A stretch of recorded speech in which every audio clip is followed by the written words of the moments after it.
Hey everyone, it's Ryan Mentz, and in today's video I'm checking out the Sigma 60 to 600mm lens, and I've been shooting with it the past month off the Sony a7R IV using the Sigma MC11 adapter.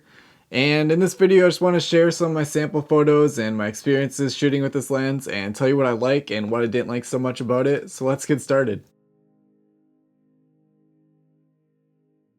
First, let's talk about all the good things, and that's going to start with the 60 to 600mm zoom range. And as you can imagine, I'm mostly shooting off this lens at 600mm 95% of the time. But where it's really cool is when you can back out to 60mm using the same exact lens already mounted to your camera. You don't have to go into your camera bag and grab your second body or switch lenses or anything. And as you can imagine, I need to be at that 600mm for a lot of wildlife. But where I'm finding the wildlife is out in nature, and sometimes, I don't know if you've noticed, but nature can be really beautiful. So I want to back out and get a landscape or like a nature shot at that 60mm. And a lot of other lenses like the 150 to 600s or the 200 600s, they're not going to be able to back out that far and get a more expansive photo like that. So I really do appreciate having such a huge range in focal length with this lens. A few other things I want to talk about with the design. First up is the lens hood. I appreciate that they use the screw type lens hood over the bayonet style. So the bayonet style is the kind where you push in the lens hood and you turn it till it clicks.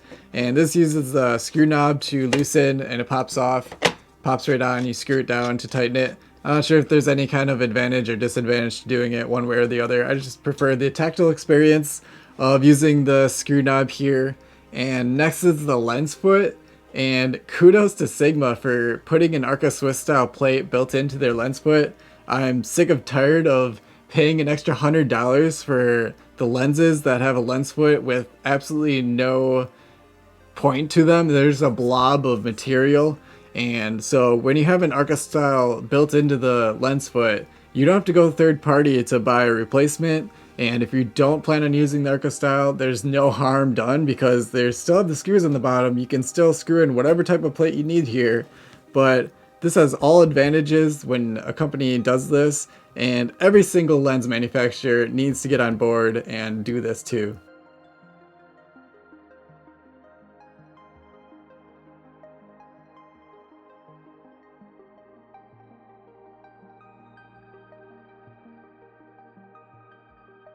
Last thing I'll talk about with the design is the weather sealing, which I did get to put to the test a few times. I was out shooting in heavy snowfall, which for the first half hour or so, it's all melting on the lens because it's not cold enough to not melt the snow on it. So it's kind of like shooting in heavy downpour, and I have no problems to report with the lens. It does have good weather sealing. There's a nice rubber gasket where the mount is. The only problem I'd kind of keep an eye on is the mount converter to the Sony camera.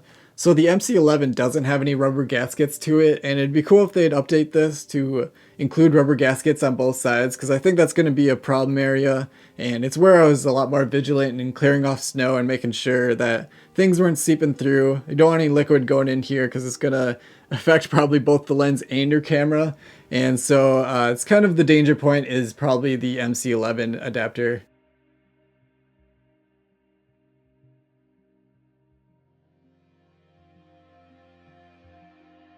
As far as shooting with the lens, I'm sure the main concerns are going to be with the autofocus speed and accuracy and adapting it to the Sony camera. And I gotta say, I've shot a couple of Canon lenses with the MC11 adapter to Sony, the 100-400 and the 500 f4. And the only problems I've had with those lenses were doing big focus changes. So something near to something far, you would have to manually focus to assist it over that hump to get to one to the other. You could track something through the range, or you could do incremental focus changes to get through the range, but you couldn't go from one to the other. And with the Sigma, I saw that there was no problem getting through the range unassisted. So you could do infinity and to close focus without having to manual focus to get over any kind of imaginary hump in the focus range. So that's good to see. I will say, I'm not sure how many people can relate to this, but the speed of doing so is kind of the speed of adding a 1.4x and a 2x teleconverter. And so it's definitely slow to get through the range, but it can do it unassisted.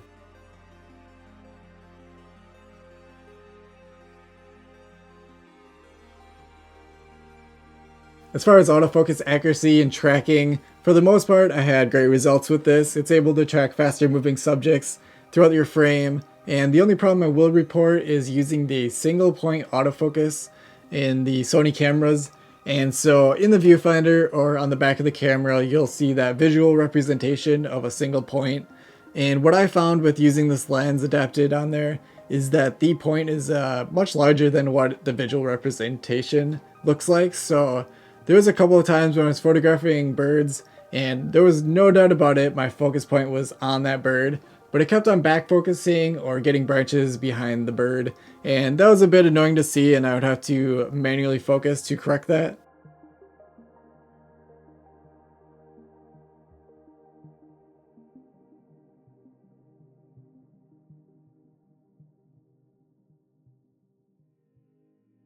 One other weird thing that was happening when I was using this lens was I was photographing a duck and it was coming towards me, and I had my focus point on the duck, and every time I would have press the shutter, and that activates the image stabilization, my field of view would start drifting up into the left every single time I would activate that image stabilization, and I've never seen that before, and I'm experienced enough to know I'm confident that I was holding this lens very steady. I was laying down.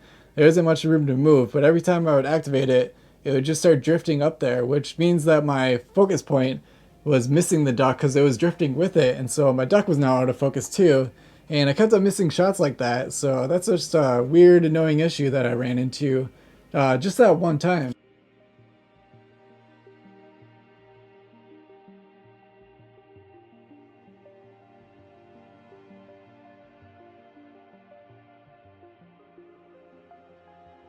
As far as final image quality goes, this lens produces really sharp images, and the bokeh looks great. The background doesn't have any hard edges going on or anything unpleasing about it. It's on par with my Sony 200-600 for sure.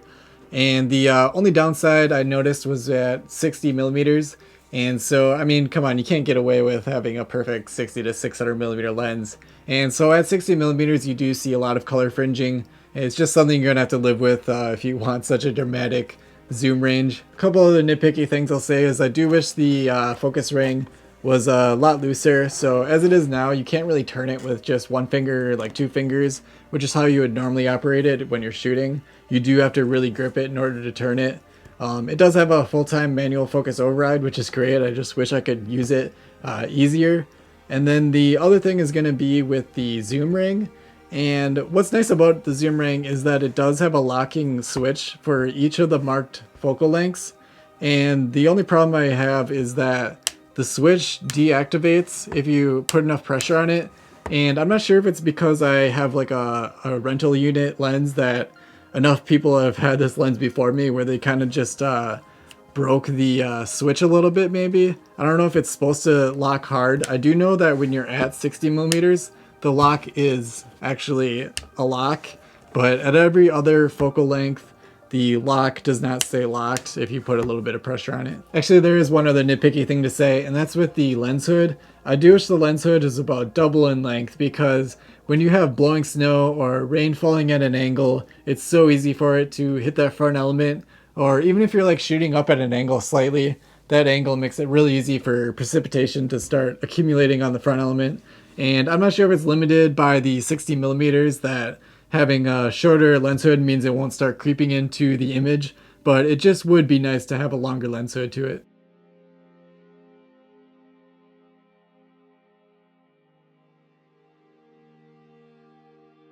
If you already own this lens or one of the 150 to 600s or another super telephoto, and you're thinking about going with a Sony camera, I wouldn't have too much hesitation about picking up the MC11 adapter and bringing your lenses over that way. From what I've seen with using those two Canon lenses and this one here, adapting them has a lot less sacrifice than I thought there would be. There have been a couple weird things that have popped up that I talked about, but for the most part, bringing these DSLR lenses over to the newer Sony cameras with the adapter doesn't cause too much of a problem. And so with that, I hope you enjoyed the video. I have more coming up, so please subscribe, and I'll see you next time.